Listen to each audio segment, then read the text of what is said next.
Bonjour à bord de ce ZS EV deuxième génération. Voilà, donc on va le mettre en route.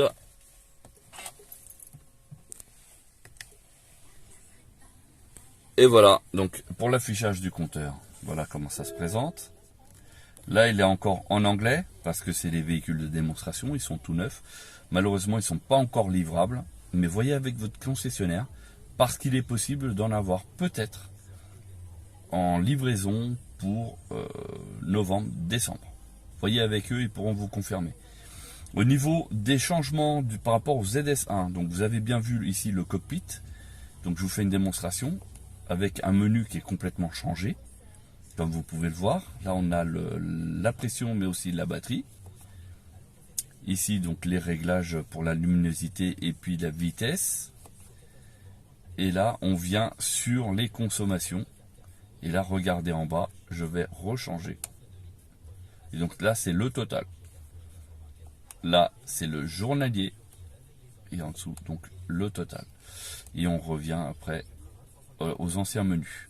Autre nouveauté, c'est que quand vous conduisez, il va détecter la voiture ou éventuellement le poids lourd. Et si c'est un poids lourd, il vous affiche un poids lourd. Et donc ça, c'est très bien. La reconnaissance des panneaux de limitation de vitesse, ils sont reconnus, il n'y a pas de bug, en tout cas pour ce véhicule de démonstration, qui fonctionne très bien, pas de souci. Et autre changement notable a été donc la tablette qui a été complètement changée.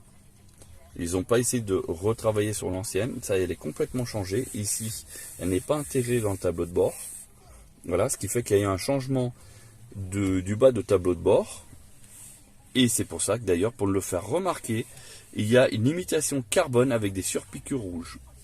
Très classe, ça c'est très bien. Au niveau de la tablette, entièrement pensée, très réactive.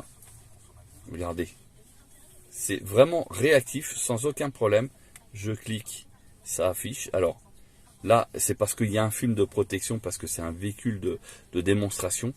Mais sinon, c'est assez réactif, sans aucun problème, vous voyez. Ah oui, parce que là, j'étais sur liste de recherche. Et là, on a les stations. On peut faire une recherche pointilleuse. Regardez. Et normalement, il va afficher le nom de la station. Alors, pour peut-être certaines stations, il faut un peu plus de temps, mais ça finit par afficher le nom de la station et le titre aussi. Normalement, ici, si je ne me trompe pas. Voilà, on a accès directement à la ventilation. Au moindre petit coup d'œil. Voilà, et à tout moment on peut venir. Alors le DAB ici en France, vous l'oubliez, il sert strictement à rien, c'est pas au point. Donc c'est pas une panne de la voiture, c'est tout simplement que en France on est en retard là-dessus. En Suisse ils sont en avance, par exemple. Et après, si vous êtes dans des grandes villes, là ça peut éventuellement fonctionner. Mais sinon laissez en FM, c'est le cas ici. Voilà, sinon vous voyez, on clique, c'est assez rapide. Autre fonction aussi très intéressante, c'est